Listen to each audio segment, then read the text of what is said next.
So, yan guys, linggo ngayon dito sa Australia. So, wala naman tayo masyadong ginagawa. Ah, ito kasing Ranger ng kilala natin guys. Ano? Since 280 ang mileage niya, yung kilometer na tinakbo na niya guys. So, 280 na. Saka lang siya nagkaroon ng problema. Ang problema nito yung una daw, kasi ang ginawa dito guys, nagpalit ng drive belt, alternator, compressor, AC compressor, and then tensioner. Yon yan mga 4 days siguro lumabas na yung ganong problema niya. Ganito yung problema niya guys, kapag patag wala siyang problema, so palusong wala din. Kapag may daan kasi dito guys na medyo paahon lang siya, kahit yung medyo paahon lang tapos mainit na yung makina, ang temperature niya is normal, wala namang issue na overheat to.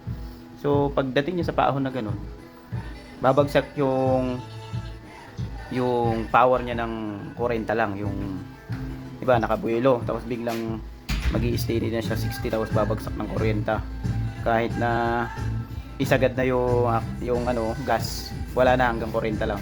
And then ang mangyayari sa sakyan, parang mangangadyot-ngadyot siya, parang yung nabibitin sa kuryente ba, ganun siya sa paahon. Hindi naman siya mausok, wala naman usok kasi narutis na namin ito nung nakaraan. So ang nangyayari lang guys, hindi pa namin napapansin yung problema niya na kapag tumataas yung height, yung temperature gauge, halos mag-itch na siya. Doon nagli-limp mode na siya pag tumaas yun. Pero ang temperature niya, sa coolant niya, temperature is normal. Pag tumaas lang na ganoon siya, pag medyo paahon, ayun, magli-limp mode yun. So babagsak ng 40 bigla-bigla, tapos magkaganon na siya. Yun ang tinitingnan natin ngayon. Isusolve pa natin yung, kasi hindi pa natin siya nasusolve kasi dinala ito sa service center dito sa Perth.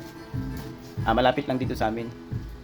Iniwanan nila doon. So nung binalikan nila, ang sabi daw kasi doon sa service center is pwede daw yung fuel pump. Ang possible cause daw nung ganun, fuel pump. Yun nga, hindi nga na din yung may-ari kasi parang iniisip niya na malayo. Tapos tumawag sa akin, sabi ko hindi ko rin alam. Kasi kailangan ko ma-check ng ito guys, hindi naman sa gumagawa na tayo ng code. Yung mga trouble kasi magkakaiba.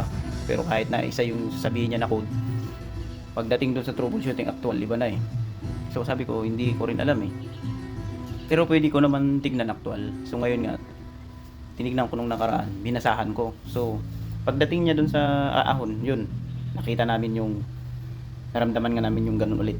Tapos habang nagaganon siya, tinignan ko yung mga value or demand at saka desire sa data stream. Walang nagbabago eh. Yung injector normal, yung basa ng mga sensor normal. Ang hindi ko lang nakita yung high temp, yung coolant niya bakit tumataas tapos nagli-limp mode. Yun ang titignan natin. Baka may makapagsabi sa akin, baka may naka-encounter na ng ganyan. Kasi hindi pa ako na-experience ng ganito eh. Kahit na mayroon na ako na-experience ng mga ilan, marami pa rin talaga. Kasi ito, model pa lang ito ng 2014 ito, Ranger ito guys. So sabi ko doon sa may-ari, baka naman nung una kasi hindi ko pa nalaman yung problema na pag tumataas pa yung high temp saka nagli-limp mode. Pero normal naman, wala naman siyang overheat. Kasi pag dumating na naman doon sa medyo patag, bubuelo na naman yan. Aarangkada na naman, mabilis na naman siya. Tapos babalik sa normal yung nakita yung gauge ng temperature sa coolant. Pag bumalik ng mababa pa sa half o yung normal talaga na niya, malakas na naman, maarangkada na naman. Matakbo nga ito ng sa highway, sa freeway, tumatakbo na talagang yung takbo niya, normal na normal.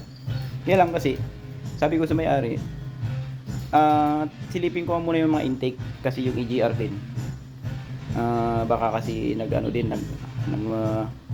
kasi nga barado yung intake. Kasi sa pag-arangkada pa lang parang maugong, tapos hindi siya basta-basta maarangkada. 280 na to eh. So, expected natin nung nakaraan, pinahapyawan ko lang ng linis to yung sa ibabaw. Pero ngayon, tignan natin yung intake niya. Hindi naman masyadong marumi. Pero sabi ko sa for maintenance na rin kasi. Ayan. Ganyan pa lang naman yung ano niya, yung dumi niya. Hindi pa siya, kumbaga, okay pa, kumbaga 280. Dito sa Australia, medyo kasi ayos talaga yung fuel system nila dito. Na malinis, kaya hindi naman niya napaabot niya ng 280, pero ganyan pa rin yung ano. Pero subukan niyo sa Pilipinas to. Yung ganyang butas, baka hindi mo na makita pag pinaabot mo ng 280, walang linis-linis. O kaya nag-malfunction na siya agad, nag-low power na agad. Ito, 280 pa ang inabot bago nagka-problema. At saka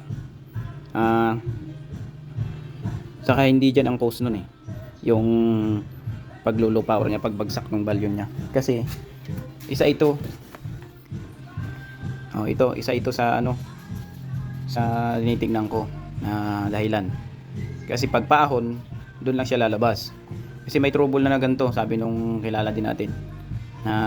Sinabi din nila na yung isang Ranger nila naggaganito rin. Pinalitan daw nila ng ganito. Okay daw, pero hindi parehas ng ano eh. Hindi siya parehas ng ayun kasi talagang naglulo power yon. Ito paahon lang.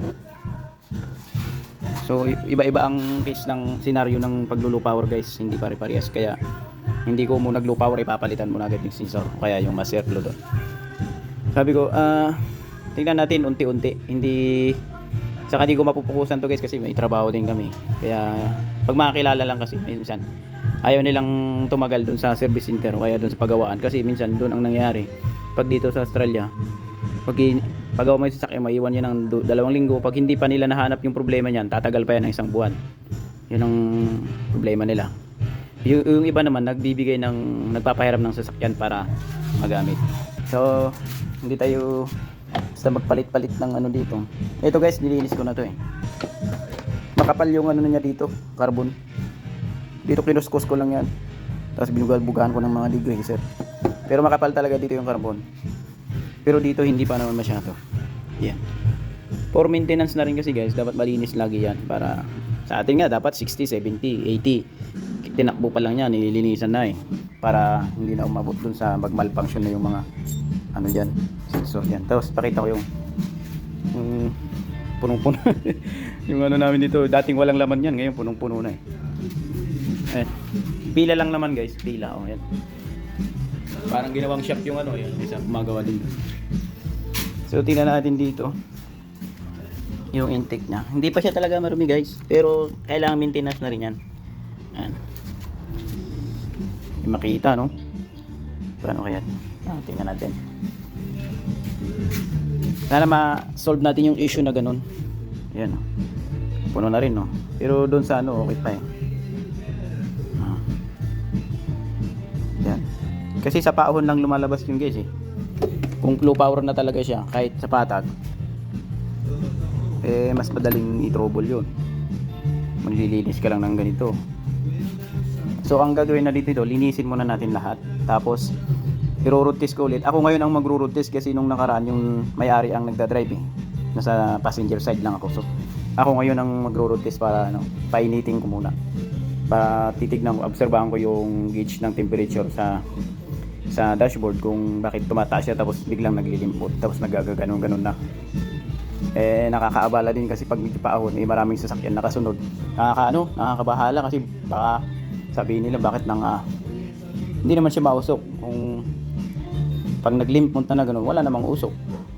Kaya minsan tinatabi na lang para baka magalit yung mga kasunod.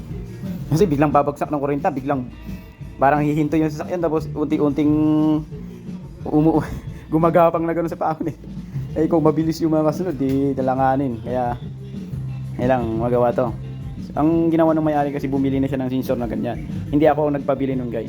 Sabi kasi ng may-ari, may naranasan na rin daw silang ganyan. Nagpalit na rin daw ng ganyan na umukay. Eh sabi ko sa kanya, wala naman pong problema sa akin. Ang gusto ko kasi i-trouble muna. Eh kung bibili kayo, bumili kayo at ikabit ko na rin. Tingnan natin kung saan doon ang may problema. Yun ba o yun? Kasi bumili siya ng ganito guys eh. Bumili na ng ganito, nag-order na. Saka ito, mas airflow. Saka itong turbo boost. Ito, turbo boost sensor. So yan, boost sensor yan. Kasi pag sinearch ko sa ano to, lumalabas turbo boost sensor eh. Yung ganito eh. Ayan, so yun lang naman ang ano nito guys.